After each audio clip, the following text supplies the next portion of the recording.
Welcome back to Thrive in the Future. This week, I have Mitchell Brown with me, and we're talking about Hashimoto's, thyroiditis, and autoimmune disease, as well as the AIP diet. Now, disclaimer, we share our own personal experiences on this, and this should not be taken as primary medical advice. Please check with your medical or health practitioner. Let's get to the episode. Hey, thanks for having me on, man. It was a blast last time. Unfortunately, not outside, dead of winter. I was outside a little bit earlier, but I sun might be setting in the next hour or so where I'm at. So Mhm. didn't feel like doing the podcast in the dark and also outside in the cold. But I bet I you was got glad to be out there. your red light on, and you've got your blue filtering glasses on. Yeah, no, I always got that stuff on the inside. This is really primarily for nighttime. I think I just use it during the day because it's like the main light. I have a full spectrum bulb in my bedside table lamp right there as well. Pretty cool thing about that is you can flick it on and it cycles through different tones of light. So you can actually flick it on once, it'll be bright, and then flick it on again, it'll be like orange yellow tint. And then Okay. around sunset, I'll flip that off and flip that one on and leave that Hmm. on for the main lighting at night. But we'll kind of get into that a little bit, I'm sure. Sure, yeah. So one of the things I want to talk about, and so the folks listening at home, it's the middle of January. This will post more towards the end of January, first part of February, and most of you probably have given up on your diets by now. Yeah, And statistically, you're yeah, you're it's trusting at least you should, half. yeah.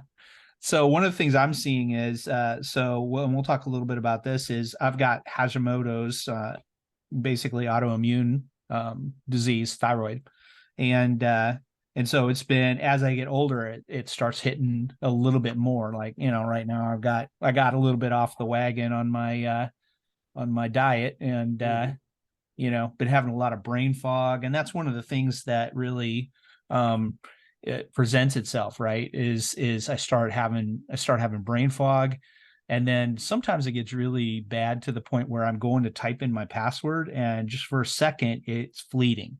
Hmm. It's just like right on. It's like having something on the tip of your tongue, but it's not there, and stuff. So that's when it's really bad. So at that point, I say, yeah, it's about time to go back on the autoimmune protocol diet for a month.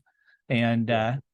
so background on autoimmune protocol, at least the way I've been doing it, is that you cut out all the stuff that would trigger um, inflammation, right? You cut out the wheat, you cut out the dairy, nuts, a lot of nuts. You can eat some nuts, and then as well as cut out the nightshades, Mhm. the peppers, and sometimes the potatoes, and then cut out you know seed oils, which you should cut out anyway, right?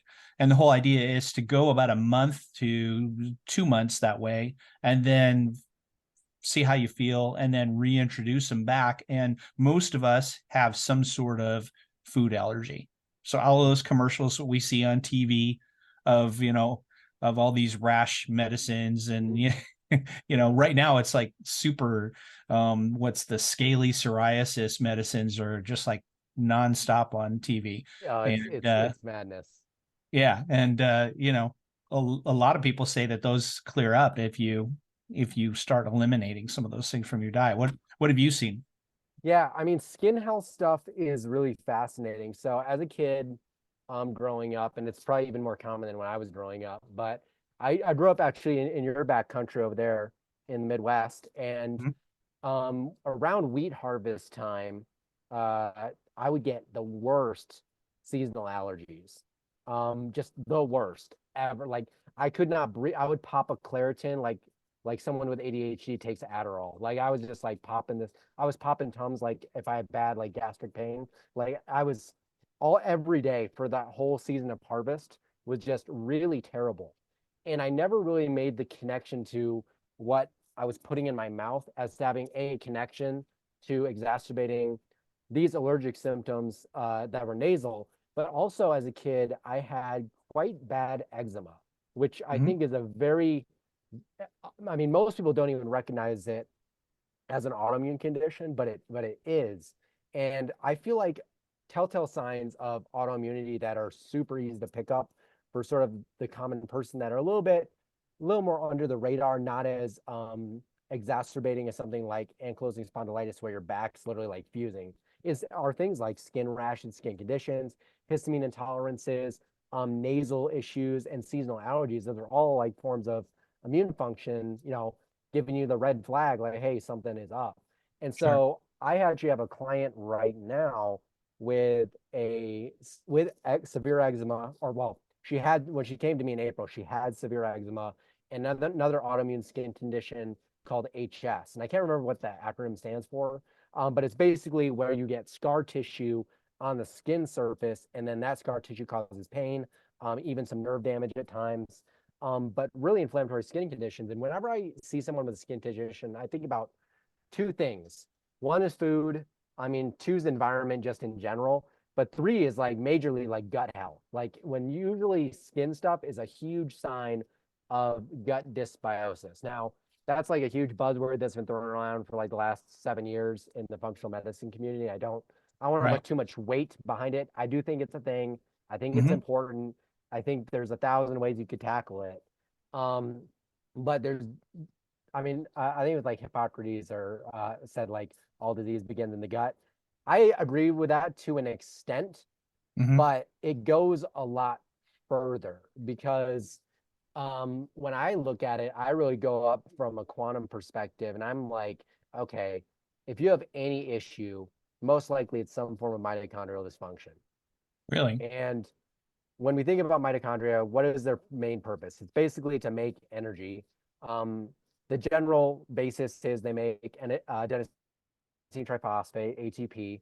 Now, there's actually a lot of other supportive evidence that says there's a lot more to it than ATP. ATP is actually maybe even not the most important step in energy production. Like there's things like melanin, but the whole idea is like we're shuffling these electrons and stuff around the body. But there's a lot of things that impact mitochondrial function, and diet's only one of those things. Hmm. So I think to hit the ground running for anyone that's new, I think getting into something like AIP is a fantastic like first line of defense to really get a line of consistency.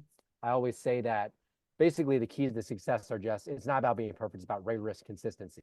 It's about how you can be 2% better every single day. We kind of talked about it a little bit in our first episode. I Sure. think AIP, and she actually, when she came to me with HS and really bad eczema and nerve pain, um, she had already done AIP and seen some success, but she was still dealing with some of these issues with nerve issues and histamine intolerances. And that's where we actually had to dive a little bit further than just diet to get to the root of her issues to see some real systemic change. But Hmm. I think things like AIP are such a good introductory way of introducing someone to lifestyle change. And I think Yeah. for a huge percentage of the population, it can probably knock out 99% of your problems. Hmm. Um, and I'd love to maybe get into some of the issues with things like grain products and stuff like that in general, because often we think of, I think first line defense people go to is like, oh, carbohydrates driving up inflammation, insulin resistance, Sure. things like that.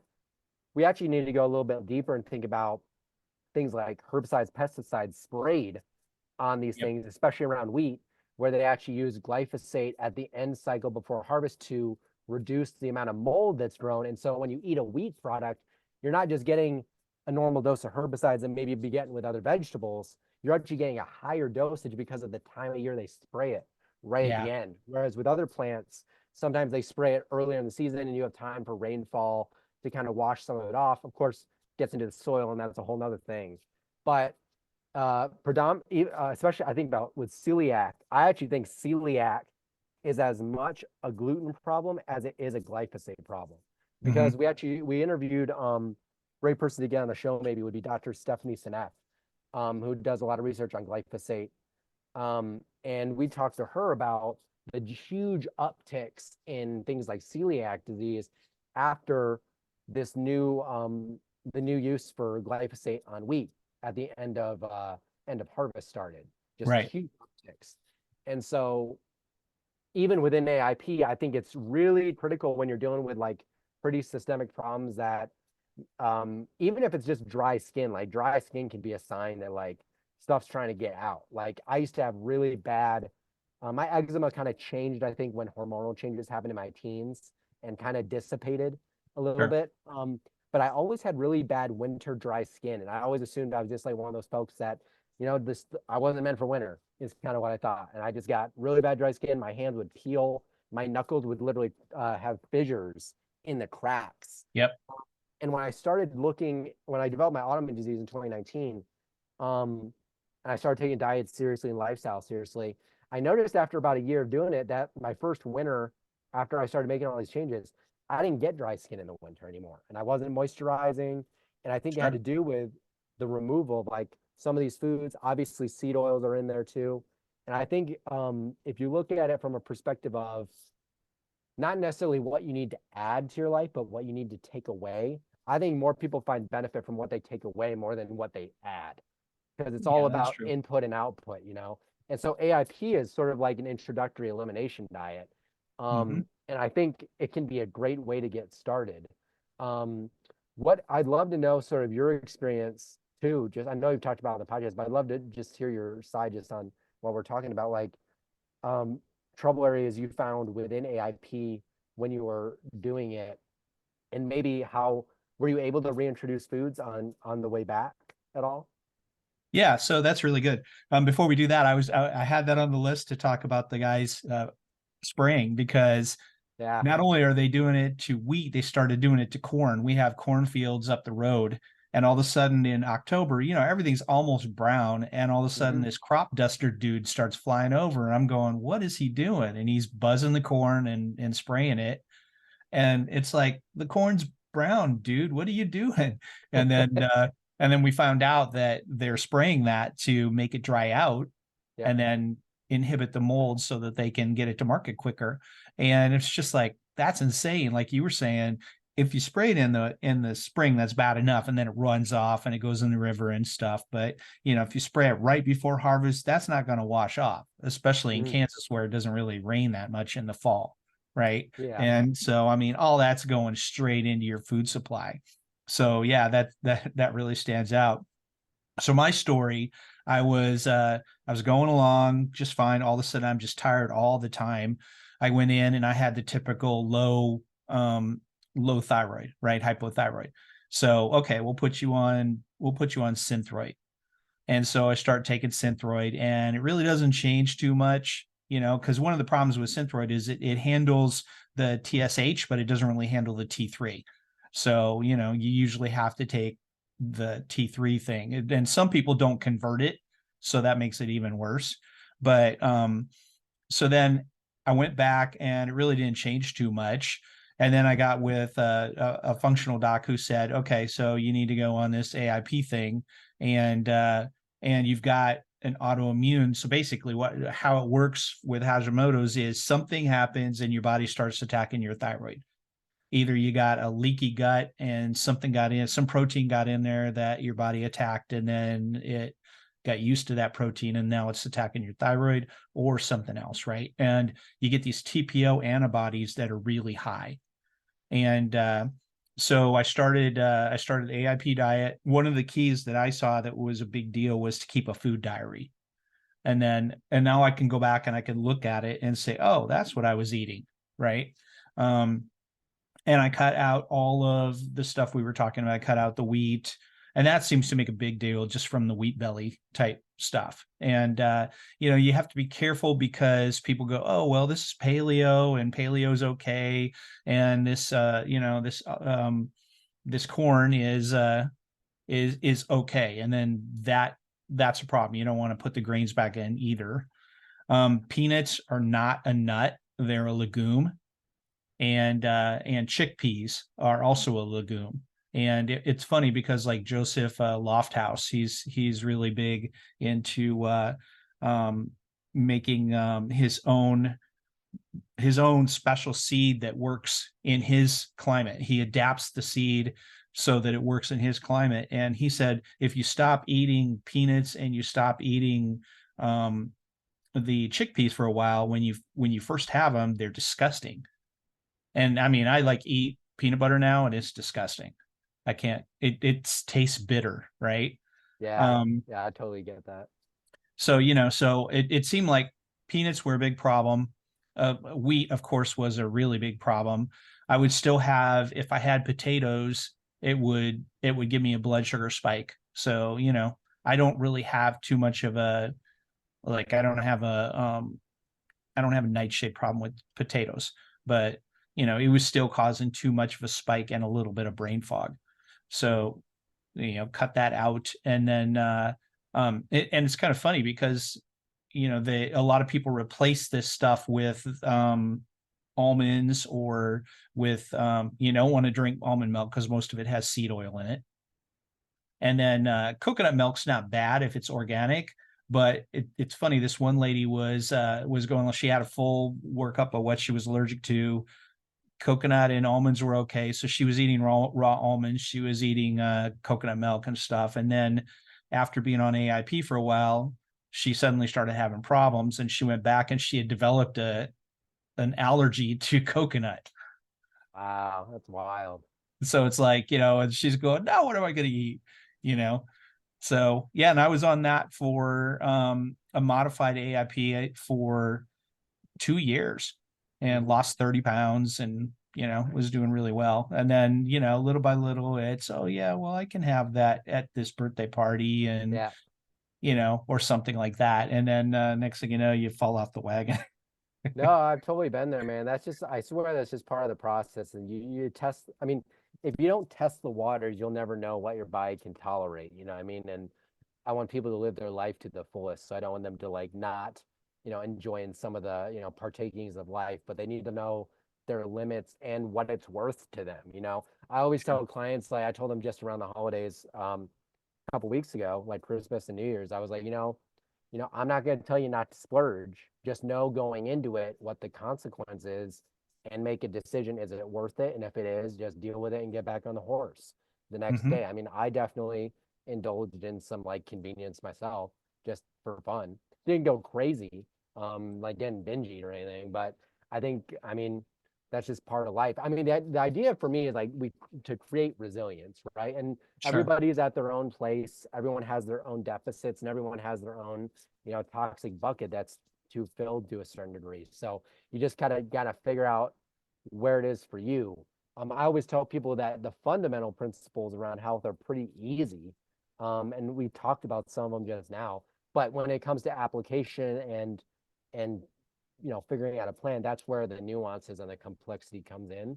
Um, but I know for me, like over time, things have just gotten simpler and simpler. The more knowledge you have, like the easier things are to implement. And when something goes wrong, you don't freak out about it. You just kind of make a detour over here, or like you said, Right. get back on the horse of AIP. And that's the beauty of it. I think the scariest times are when you don't know, you don't have this fundamental knowledge yet, and you're just sort of like throwing poop at a dartboard, and you're Right. going to all the doctors and you don't know what's wrong. That's when stuff seems scary. But I have moments where like, I'll do something that caused me to not, maybe it gives me a little more fatigue, or if I stay up too late at night, 2 nights in a row, and I'm like, oh man, like that really threw off my circadian rhythm or whatever.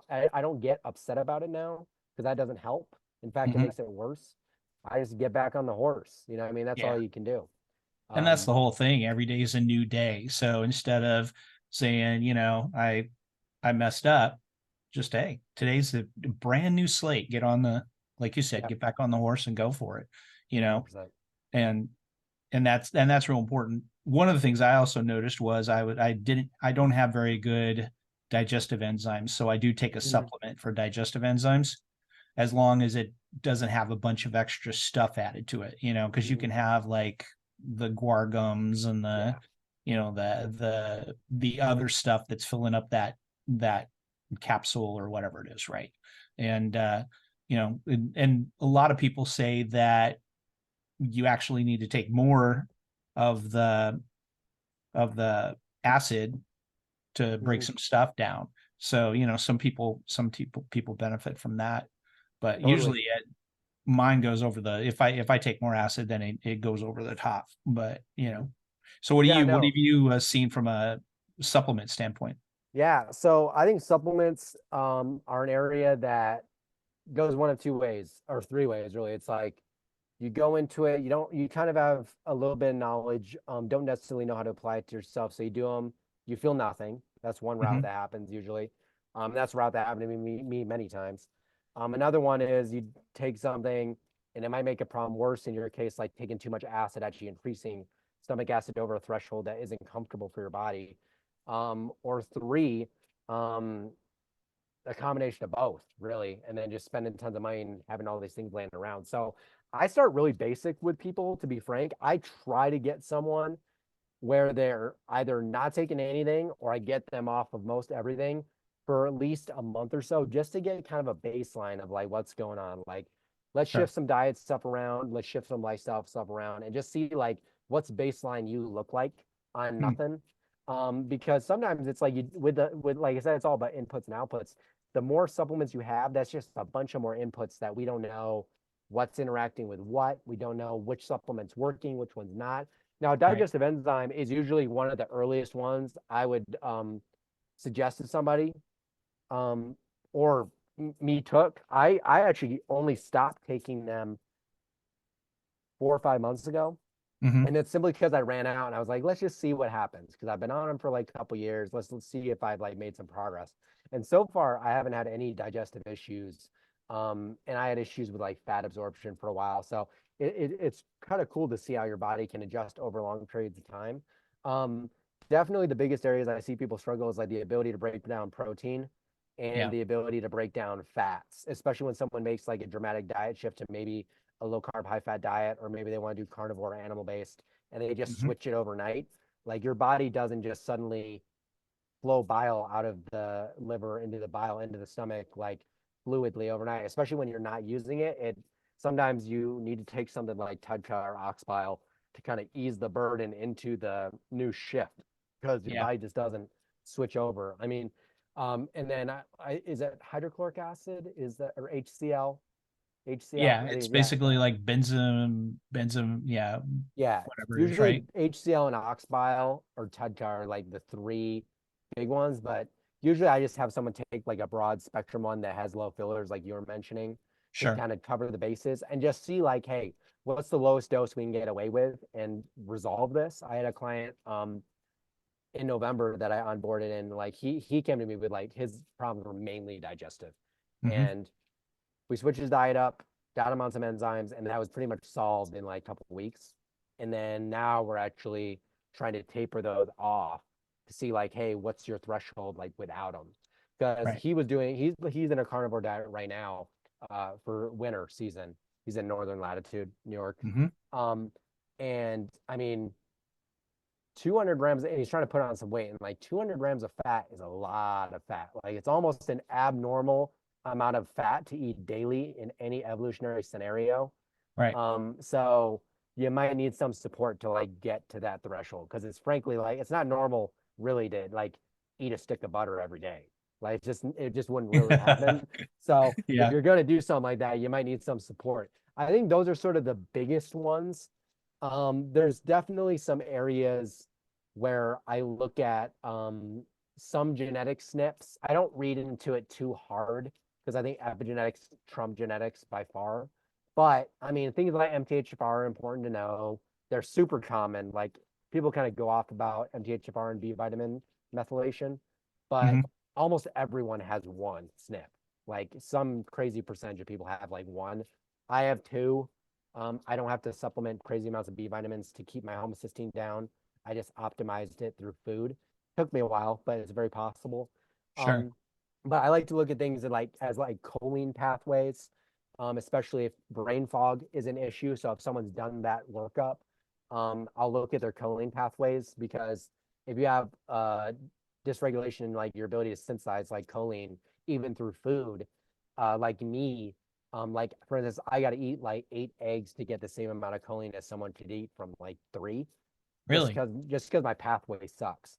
So they're just little nuances that we can kind of tinker at throughout the process. I don't normally start at like that level. I kind of start basic and work my way up as things like progress or don't progress. But it's super context dependent. I think there's I think generally speaking, people are over supplementing. Yeah. If you could get somewhere where you're basically taking maybe a digestive enzyme and some magnesium, I think that's a great place to be in a modern living environment. Hmm. It's almost impossible to optimize magnesium if you live in a city in a modern environment where you're just getting drained from it all the time. Right. So that's one of those things where it's like I could see a maintenance dose of that for like long periods in digestive enzymes, but super Yeah. context So dependent. which magnesium do you recommend? Because there's the glycinate and the citrate Yeah. and everything. And I've heard usually when I take the citrate, it tears me up. So I think I'm taking the glycinate right now. Yeah, glycinate's great for things like sleep. There's like L-theanate or threonate. Hmm. That I think that one of them crosses the blood-brain barrier. It might be that one. I'd have to double check. Um, but it's a little bit dependent on goals. Sometimes I mix and match. Like for instance, I took like a taurine uh based taurate based magnesium for a while just for I think that was more for like muscle function and stuff. But Right. like right now I'm on a citrate, but I do well with citrate. You kind of got to play around with it. I think glycinate works well for most people. It's very highly absorbed. And is especially when we're working with sleep deficits, which almost 99% of anyone you meat that has a problem will have. Right. That's usually where I'll start with them is with like a glycinate, and I'll have them kind of split the dose up so they maximize absorption. The only one that I always almost stay away from is the oxide, which is the one that doctors like to prescribe Yeah. because you're not absorbing any of that. It's like I don't even know why they prescribe it, to be honest with you. My girlfriend was on that when I first met her, and I was like, no, we're throwing this away. Like, you're not getting any of this. Plus, with all the other like gut disruption, like you're probably absorbing even less than a normal person would, and it's still low. Yeah. So, pretty much, if you stay away from oxide, I think you're headed in the right direction. But Hmm. I'm a big fan of like glycinate and maybe some citrate depending on the situation. Sure. Trace Minerals had some good branded ones with like magnesium and a couple other trace minerals in it too. But if you're going for a straight magnesium, like any glycinate that doesn't have a bunch of fillers, pretty good way to start. Right. Yeah, definitely. Yeah, For I, sure. I agree. That lines up with my experience as well. So, Mm-hmm. there's too many people that are taking like mega Uh-huh. supplements and they've got additives and all this other stuff. And then it's not helping. Well, yeah, and the thing too is like I think people expect like when they supplement to have some sudden change, and I Hmm. never once supplemented with anything and really noticed, minus maybe the digestive enzymes. I don't think I ever really noticed like a crazy shift, and that's because you can't out supplement a bad lifestyle. And Right. that goes beyond food because like if you're staying up till midnight every night and you're not or you have insomnia, like you could supplement to the blue moon and maybe things like magnesium would help you a little bit, or glycine or something like that. But if you're not like we're optimizing the circadian rhythm alongside that, it's like you're getting like a D plus where you could be getting like an A, and so if you go for like there's a lot of supplement protocols for like every autoimmune disease I've noticed, and Hmm. where it's just like take these 50 things and it'll go away. And maybe like yeah, maybe it did for some people, but it's like I just feel like it's not much different than taking a medication. It's like if Yeah. you Some of need this, those do functional docs are making bank oh yeah, just like big facts. just like the pharma guys Yeah, by oh yeah, go in here, I'll set you up and you order it with my code through such and such supplement and then yeah, you know don't get it over at the store, order it through my supplement thing. yeah, So and that's the thing too is like I'm pursuing my nutritional therapy practitioner certifications right now, and mhm, that's one of the things you get when you're done is like access to a website like Fullscript where you can write supplement yep, protocols. yeah, But I honestly don't think I'm going to use it very often, um, just because through the experience I've already had coaching people, plus my own experience over years of like doing exactly that, like following the functional medicine doctor, giving me 50 supplements that cost me $400 on top of the $1,200 I just paid him, minus the fact that I'm probably paying another $1,000 in fancy testing that just yep, gives me more supplements. It's sort of just like it just breaks bank when I think let's master the modalities that are free first or close to free. Like let's get the food in sure. order, let's get the environment in order, let's get those practices down, and then we'll go to supplements maybe, you Hmm. know? So what about testing for food sensitivities? How legit are those? Yeah, so I think some are more legit than others. Like, for instance, my girlfriend has a lot of food allergies, something we've been working on over the last year. She's not as compliant with Hmm. with the strategies that you and I follow as I'd like her to be. We could be way further. Um, but she actually did like some of those sort of blot tests where they like put it on your skin and then they watch the rate of irritation. I think those are more accurate than the ones you'll probably get at a functional medicine doctor. I actually have a client that I just onboarded right now who's also named Ryan, funnily enough, that did two different like food allergy assays, and they came back with like completely different results. So you kind of got to take it with like a gigantic grain of salt. I Hmm. don't think that they're invaluable, but I don't know if they're like, I don't know if there's something to make rash decisions over. I'm much more, I mean, the only real accurate way, and even centralized medicine will take you this way in a nutritionist situation. They'll make you go on an elimination diet and they'll make you add one food back at a time. Sure. And that's how you'll know. Hmm. I mean, that's how I learned that I had issues with well, not so much now. I had issues with histamine for a while.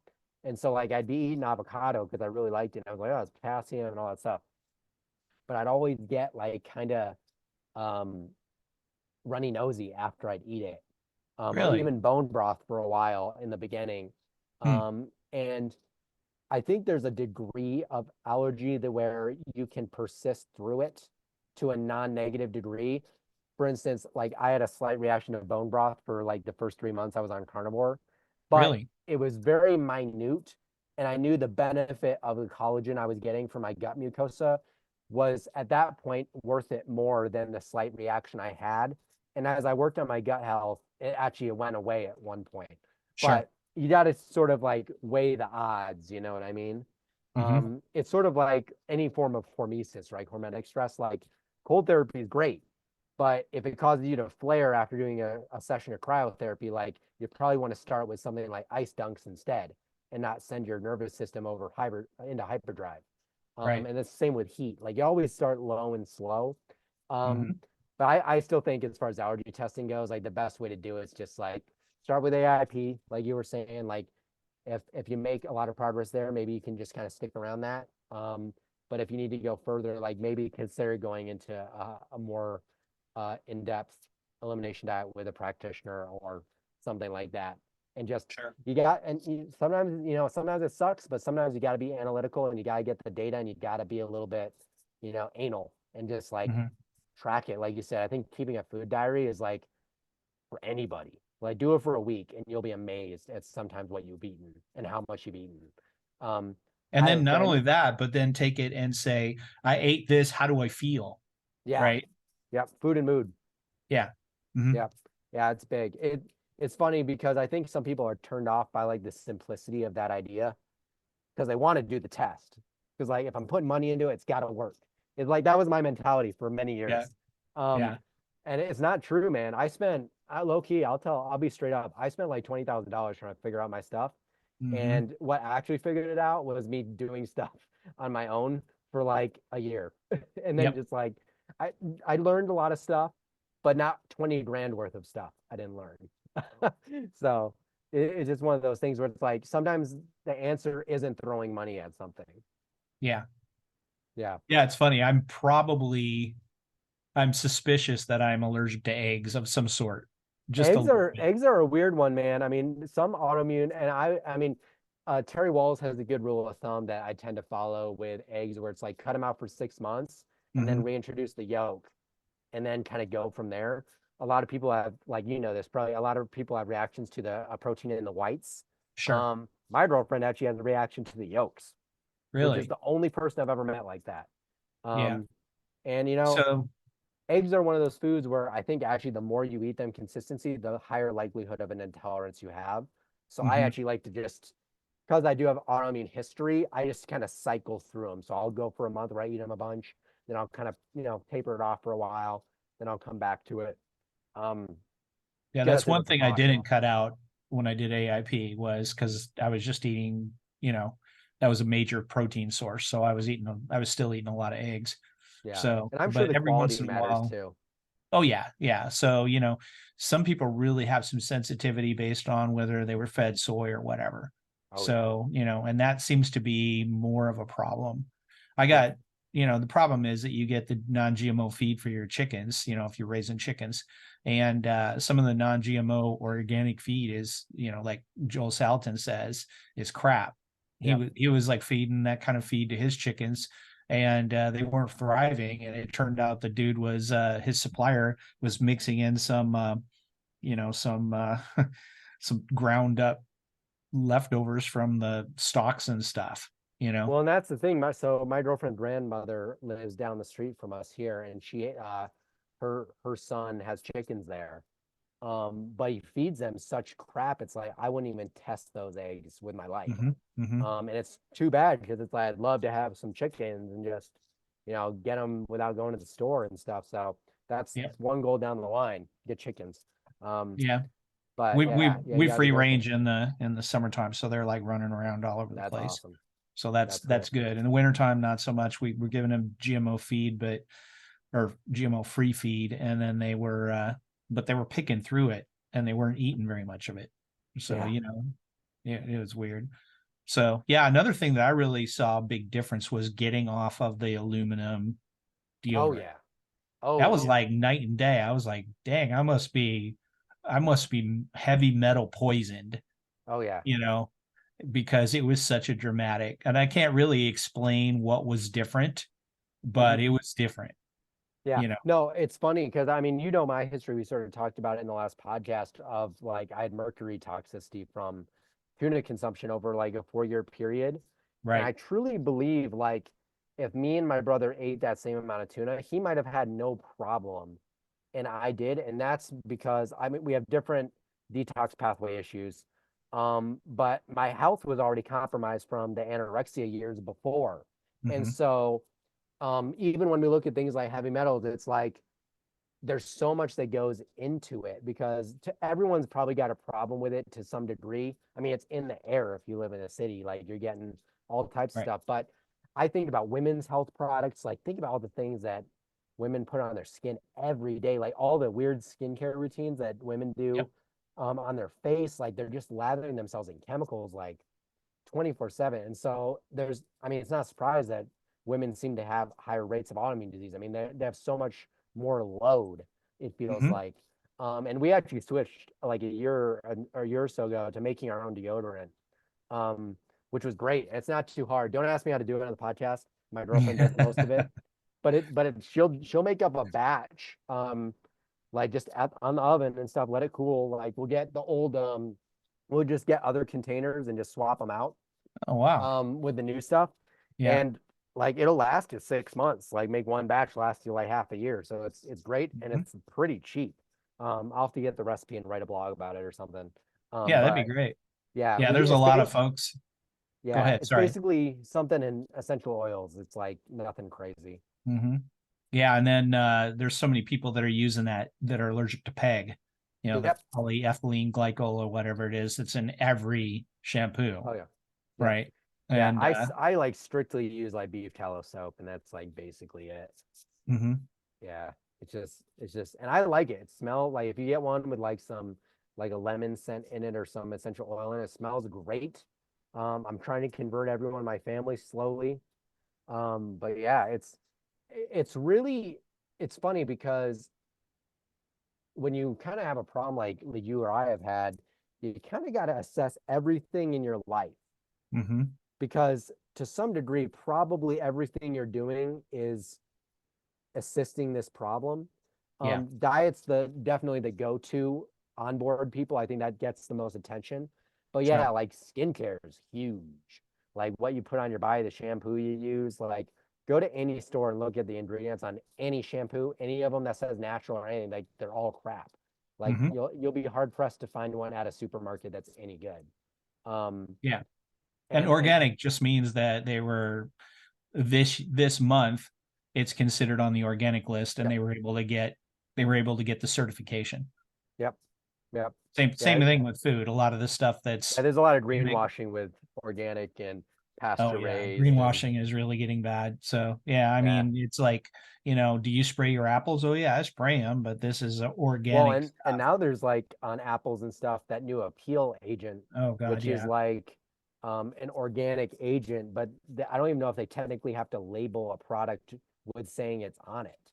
Hmm. So like I think the way I've circumvented that one is I actually called like various like I think like Target's one of those that's using them. The only store that I know that has refused to ever use or bring in produce that has appeal is natural grocers. I'm Yep. sure there are other ones, Hmm. but I'll be hard pressed to buy an apple that's not from a farmer's market again. Sure. Well, even You know. natural grocers. So, I mean, eat seasonally because you walk Yep. into natural grocers right now and the apples are from New Zealand.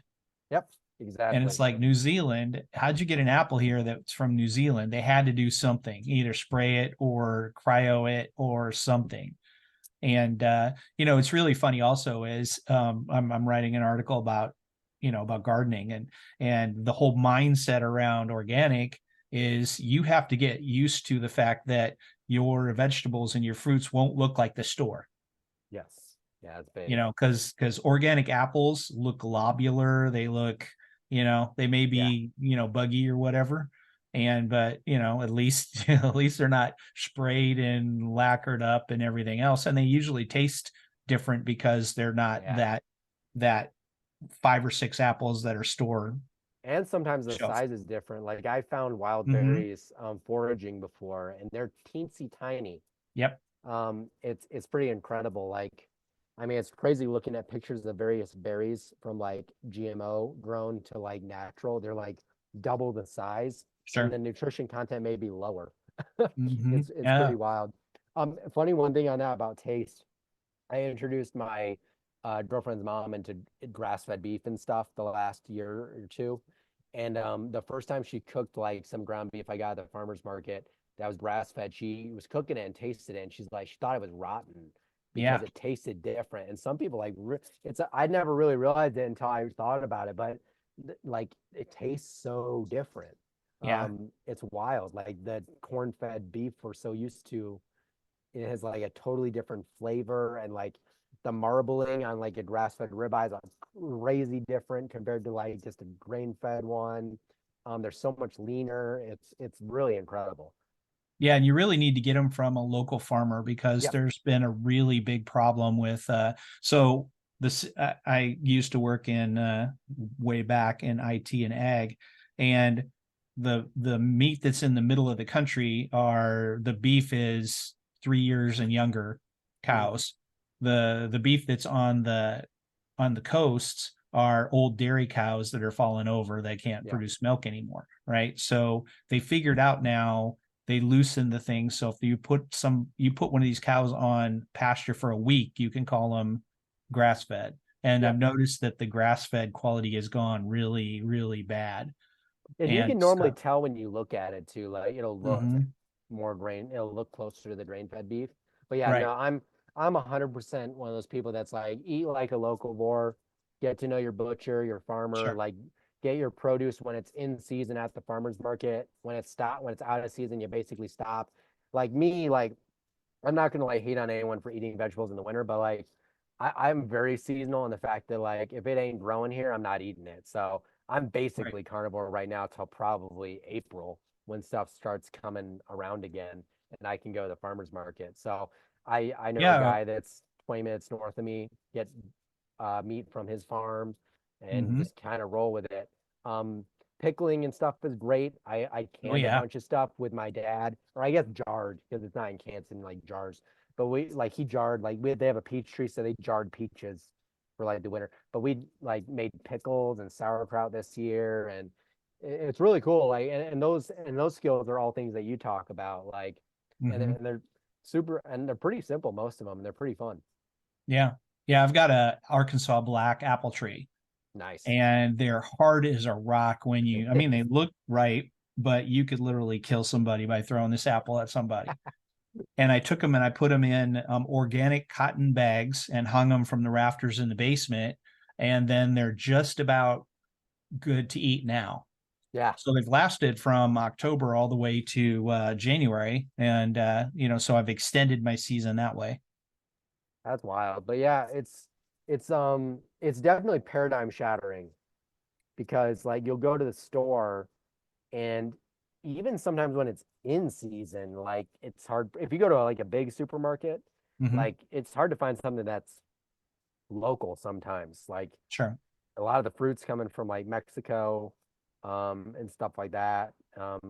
Especially like things like avocados and things. But yeah, when I started eating more seasonally, that was like a huge paradigm shift in just my mentality of like what does healthy eating look like? Because just because it's an organic banana doesn't mean you should be eating it in January.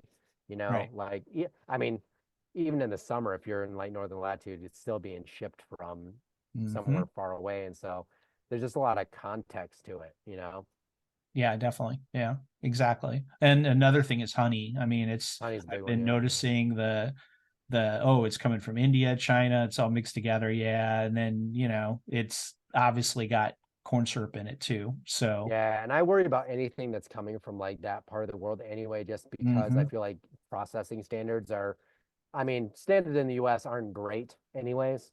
right. But like if they're coming from there, it's probably even worse. So Hmm. it's like people, I mean, I always tell people too, because I think a lot of people worry about like price and like, yeah, it's like you're going to spend more money a little bit when you go to your farmer and get beef. But if you're really price matching, you buy like half a cow, you're probably getting a better deal than just going to the market and buying like cuts of meat every day of the week Sure. to like fill your plate. And you're supporting local community. And it goes back to all that proof of work stuff. So Oh, it's yeah. like, so I think it's like you just got to remove sort of like I mean I think people don't make it a priority. You know what I mean? I mean, how many freaking streaming subscriptions do you have? Like most people have like six, and they watch it for like one show, and then they don't even use it the rest of the year, and that's like $15 a month. Yeah. That once you add it up, it's probably over 100 for all of them, and it's like, do you really need it? Yeah. Um, I People cancel just it after that show's over, after I Yep. binge it. That's what I do. I mean, people just need to really sort their priorities. Like when I look at my statements, I definitely spend like top three things is like one of them is on food. But Hmm. the quality of the food's the highest you're gonna find that I can find in my area. The nutrition's gonna be the like best I can get. And so I'm nourishing myself in a way that if I was spending the same amount of money in DoorDash, couldn't even be equated. You know what I mean? Right. And you got to remove that idea that like convenience means better because in modern times, generally it doesn't. Usually Yeah. you're trading time for convenience. And Yeah. when you get sick, time is the most valuable thing you have. Yeah. And even the organic food at the store, I mean, it's shortcut, Yep. and you're going to get better if you go to better stuff if you go to the farmer's market and talk to the people. Yeah, I've Yep. got the lady down the street who has bison, and I'm working out a deal to get That's some awesome. bison meat from her and stuff. And then the honey I get from the local guy that I know, that I look at and eye to eye at the farmer's market. And then or I get it at the monastery where I know, I order from a monastery where I know that they're That's not cool. jacking with it, right? That's So very cool. so Yeah. Actually, one thing we did this year was like me and like I'll just call my sister-in-law because at some point they will be. But mhm, we went in on like a whole cow together, so we each got half, and yeah, then we just split the freezer space because one of us had room for a freezer chest. sure. So I've just been doing that, and I haven't even run out. And then the other thing too is like this next year goal is to like get into some hunting, and then hopefully like maybe not this year because year one's always hard on the hunting front, but um like at some point like get some game and then like have that extra meat on hand. One thing I noticed going hunting with a friend, I was just there kind of just camping and hanging out, is when Mhm. he got his elk, like the elk is just wild game is extremely lean. Like it's shocking. Like you're so used to seeing like a ribeye with all this marble in it and stuff, but Yeah, if you get an elk, it's like where's the fat on this thing? yeah. Deer's Um, like that too, and you can Deer's you can very much like actually that. you can actually see the muscle fibers and everything. It makes it a lot Antelope is easier too, yeah. to harvest it, and butcher it. Yeah. Yeah. But those are all like those are all the things I know you talk about a lot. And it's Mhm. something that after we spoke last, I was like, I need to start getting into this more. And so that's what we're doing. My brother and I are taking like hunter safety in like a week and a half. Oh, cool. So hopefully something will happen this next year. We might go with some friends and just kind of see what happens. I have a lot of friends that are into bow hunting now, but that's like next level for me. That's like, give me 3 years of normal hunting. We'll see where I'm at skill wise, and then maybe I'll try a bow and miss 100 shots. Um, Yeah. Well, we have crossbow here, yeah, so it's pretty much that's just cool. like a gun, right? And Yeah, except you still got to be quiet enough and and scent free enough where they're not yeah. gonna, you know, and they'll just walk right up to me and be like underneath my tree and stuff. But talk a little bit 100%. about more about the red light and the glasses and the importance of the evening time. Yeah, so I've been reading a lot more about melatonin, its role in just like disease process. And pretty much the way I have it figured out is that melatonin is like the master antioxidant that everyone's heard of, but doesn't know how important it really is.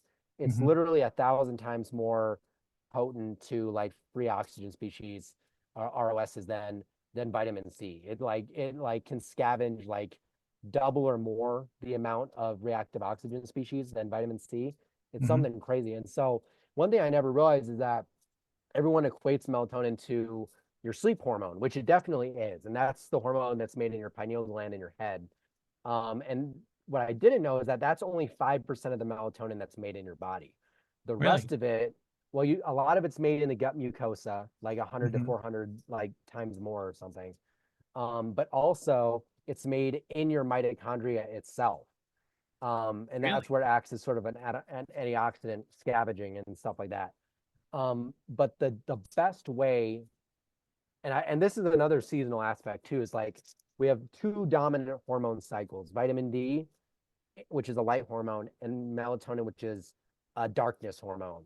Hmm. And most of us that live in the northern hemisphere, we clearly have like summer, winter. So in the summer is when you should really be maxing that vitamin D storage, and that hormone is a dominant hormone during that season.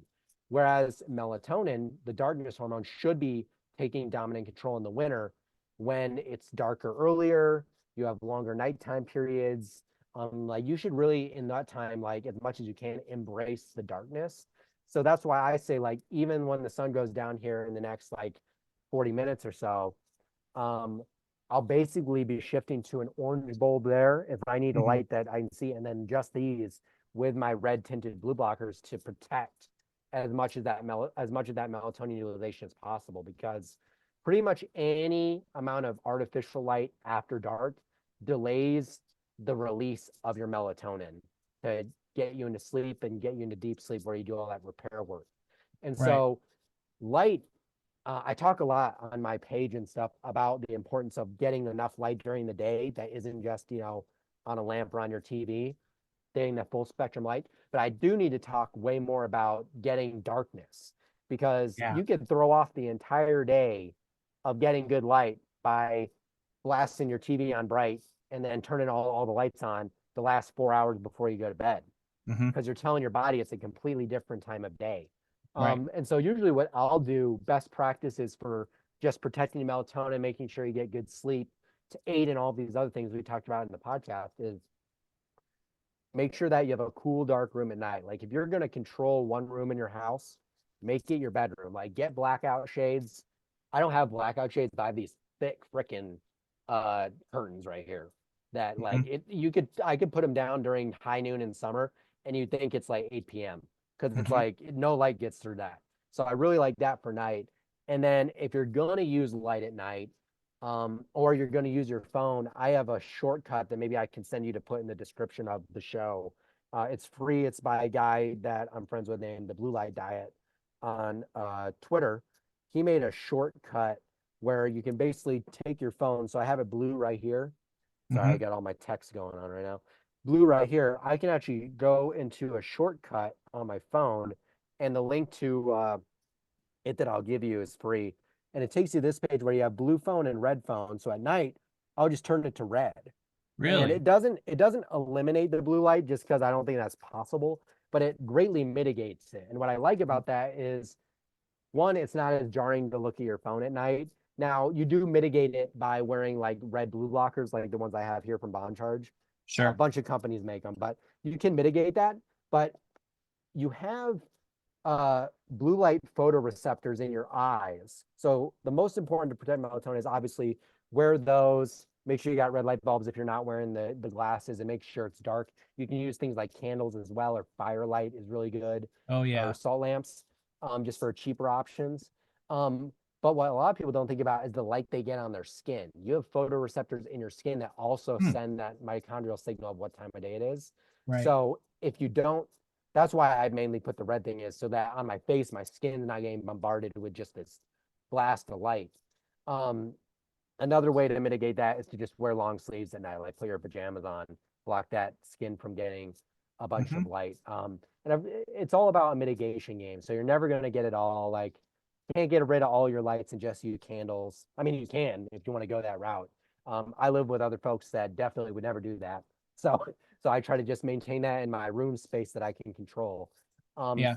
but it's all a mitigation game. And then I think the secondary important thing you can do is like if you can see sunrise every day, like that sets every hormonal pathway that has to do with light from that alone. So everything Hmm. when I get up in the morning, I leave my red blockers on, I put them back on, and then I make sure that the first light that my eye sees is the sunrise. So even if it's a little late, I usually wait to take those off until I go outside. And then if I'm working on the computer, I'll use the yellow computer ones. But those are sort of like best practices, I think, for light on a high level. But the key takeaway there is that food's great. All this other stuff we talked about, mega important. But you can do all that, mess up light, and still have symptoms of something. Yeah. And so it's important to really embrace that natural cycle. And the cool thing about it is like that's completely free, usually the light stuff, like most of Sure. it. And it's easy to figure out when you're supposed to turn off the lights because you just watch where the sun's at. Hmm. So it's not a huge guessing game like supplements with light. It's pretty simple, but it does take an adjustment period because we're so used to not doing any of that. It's very counterintuitive. Yeah, I've noticed. So with this cold, we've had a lot of fires in the Oh, fireplace the last couple weeks, right? And it's just amazing how much different that is. it's You know, crazy. I think just firelight's looking, the we're best. made to look at candles, we're made to look at fire in the evening. Yeah. Now, if I could use my fireplace upstairs and it wouldn't annoy anybody every night, I freaking would. I'd be we have so much wood. I don't know why we're not using it. Uh, But firelight is that's why I think part of the benefit when people like go camping for a week and they get like the best sleep of their life and they just feel so good is like their everything is just everything's set right. I know have you ever noticed like camping that like food tastes amazing when you're camping? hmm. It's just like I just feel like all the dots connect when you're out in nature. And so like the closest you can get to that is where you want to be. Sure. So like my goal this summer is like camp every weekend, like go out for 2 days, Oh, that's go great. up into the mountains, just like pitch a tent somewhere and just like spend a night or two. Um, but yeah, no, I think those are kind of the basic ones to hit the nail on the head. Great. Excellent conversation again. So how do folks contact you, Ryan? Totally. Yeah. So I also have a podcast called Decentralized Radio that's on the Spotify's, the Yep. Tubes, I've been all on it. that good stuff. You've been on it. Yeah, we've talked. And you can find me on Instagram, Facebook, at Ryan Mitchell Brown. That's Ryan Ryan Mitchell, Mitchel, just one L. That's why I have to spell it. And then Brown like the color. And then you can reach out to me on my website if you want to book a call, look at any of the guides I've written that cover a lot of the stuff that we've spoken about today, more in depth at www.ryanmitchellbrown.com. And yeah, so just hit me up. I'm down to have conversations with anybody. Great. Thank you. Thank you. You bet.